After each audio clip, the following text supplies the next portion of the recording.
تاسو به په نړۍ کې هیڅ داسې جګړه نه ولیدلې چې دغه جګړې دواړه لوري دي کامیاب وي، یعنی دواړو لورو دي ګټه کړې وي.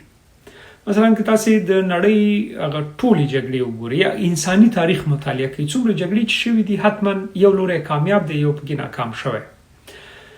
خامخا یو لوری ګټور دی او بل بې ګټې پاتې شوی دی.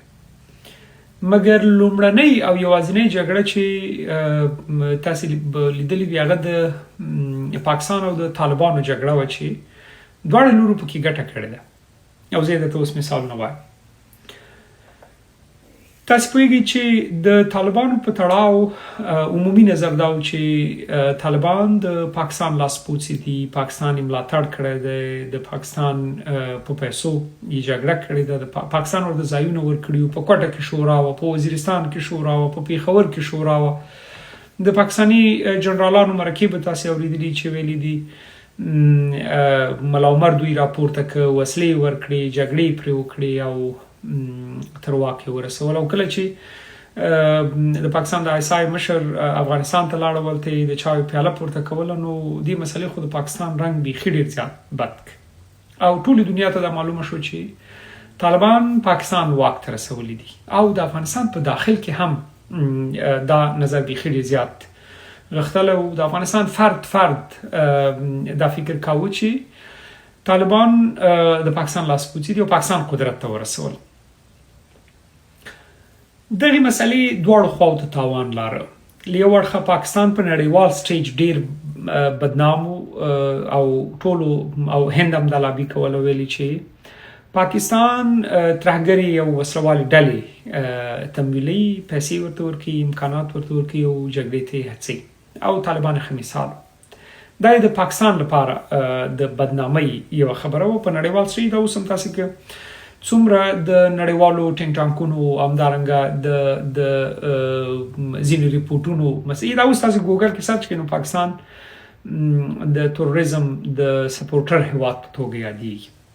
طالبانو بیا په داخلي او ملي کچه دا تصویر لاره چې طالبان د پاکستان لاسپوڅي دي.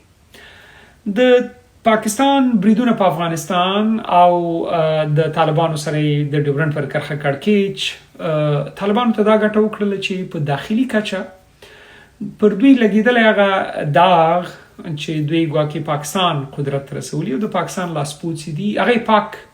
د افغانستان ټول خلک اوس داسې فکر کوي چې نه نو دا خو که پاکستان قدرت ته رسولی وی نو نن به یې ورسره جګړه نه کولی.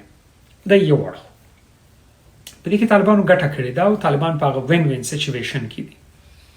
بل طرف پاکستان نړیوالې ټولنې ته دا وښودله چې وروره دا خو ترهګر دي، دوی خو وسلوال دي، دوی خو ترهګري سپورټ کوي او موږ د دوی ملاتړي خلک نه وو، دغه د موږ ته هم تاوان را رسولی دی او په نړیوال کچې په خپل نوم لګېدلی داغ پاک. نو دواړه طرفونه په وین وین سچویشن کې راغلل، دواړو طرفونو ګټې کړي دي، خو په حقیقت کې تاوان چا کړی؟ تاوان د افغانستان بېوسه ولس کړی چې له یو اړخه اقتصادي فشارونه پرې راغلل، له بل اړخه پښتون، تاجک، هزاره، ازبک پکې ووژل شو. تاسې به د کابل د روغتون هغه تصویرونه لیدلي وي، په هغې کې مختلف اقوامو خلکو، مریضان، روږ دي خلکو، هغه پکې شهیدان شو. له بل طرفه اقتصادي فشارونه راغلل ځکه چې لارې بندې شوې او د لارو د بندښت له امله د ډیورنډ دواړو غاړو ته پرتو پښتنو تاوان وکړ. اخوا په پښتونخوا کې خلک بیکاره شول، دخوا په افغانستان کې خلک بیکاره شول، مګر ګټه دواړو خوا وکړه. هم پاکستان وکړه په نړیوال سټیج باندې خپل نوم پاک او هم طالبان وکړه. خو له پاکستان یو بله ګټه هم کړې ده.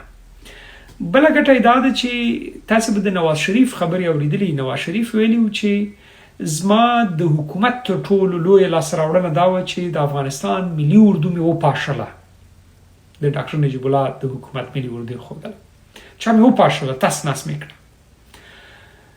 د شهباز شریف، عمران خان او د پاکستان د حکومت لویه لاسته راوړنه دا ده چې افغانستان دومره منځوي شو، دومره منځوي که چې که په یوه ورځ د افغانستان په خاوره برید وشي او 400 انسانان پکې ووژل شي، په نړیوال سټیج هیڅ داسې څوک نشته چې د دې غږ پورته کړي او ووایي چې دا 400 انسانان چا ووژل، ولې ووژل، د افغانستان حکومت څوک په رسمیت نه پیژني، افغانستان څوک په لوی کې ټول افغانستان څوک په رسمیت نه پیژني، نه په ملګرو ملتونو کې غږ شته، نه په کومې بلې نړیوال شورا کې غږ شته، هیڅ چېرته غږ نشته. تاسو به په وروستیو کې د اروپایي ټولنې د چارواکو خبرې اوریدلې وي چې پاکستان حق لري چې هلته بریدونه وکړي. نو دا په دې معنی چې پاکستان دې کې هم کامیاب شوی. دوی غوښتل چې افغانستان یو منځوي هیواد او منځوي ټولنه وي او داسې انزوا کې وي چې هیڅوک یې غږ وانه وري، هر وخت کې دوی غواړي چې عملیاتو کې بریدونه وکړي کولی شي. پس د طالب او د پاکستان ترمنځ جګړې کې نه طالب تاوان کړی نه پاکستان تاوان کړی. که طالب تاوان کړی وي نو حد اقل یو طالب خو کې وژل شوی وي، یو طالب چارواکي خو حد اقل کې وژل شوی وي. که پاکستان تاوان کړی وي حد اقل د پاکستان یو لوړپوړی پوځي افسر خو وژل شوی وي، هیڅوک پکې نه دي وژل شوي. وژل شوي یوازې عام خلک دي، بېکوره شوي یوازې عام خلک دي. نږدې 100,000 انسانان د ډیورنډ پر کرښه یوازې د کونړ او د نورستان او د ننګرهار په طرفونو کې بېځایه شوي دي. همداسې نور په مختلف بېکوره شوي دي، بېکاره شوي دي، بې ژونده شوي دي. دا ولې؟ دا ځکه چې په دغه جګړه کې پاکستان هم ګټه وکړه، په نړیوال سټیج خپل نوم هم جوړ کړ، خلکو ته وښودل چې وروره دا ترهګر دي، موږ ورسره جګړه کوو، موږ د دوی سپورټران نه یو. طالبانو د افغانستان خلکو ته وښودل چې وروره موږ خو د پاکستان لاسپوڅي نه یو، موږ خو د جنګ ورسره کوو. پاکستان بل ګټه دا وکړه چې افغانستان یې همسې په منځوي حالت کې پرېښودو، خلک یې له لوږې مري په نورستان کې، څوک غږ نه کوي په نړیوال سټیج. 100,000 انسانان له لوږې سره مخ، خلک یې مجبور کړل چې د پاکستاني پوځ سره ډیل وکړي. په کونړ کې هم همدغه شان خلک مجبور شول د پاکستاني پوځ سره یې تړون وکړي. نو دغه ډول ځمکه خو پاکستان دپاره په ګټه ده. د افغانستان که په دغه ډول حالت کې دا خو د پاکستان په ګټه دی. نو پاکستان هلته هم ګټه وکړه، طالبانو هم ګټه وکړل او تاوان یوازې د افغانستان ولس وکړه، د افغانستان سیاسي جغرافیه وکړه، د افغانستان خلکو وکړه.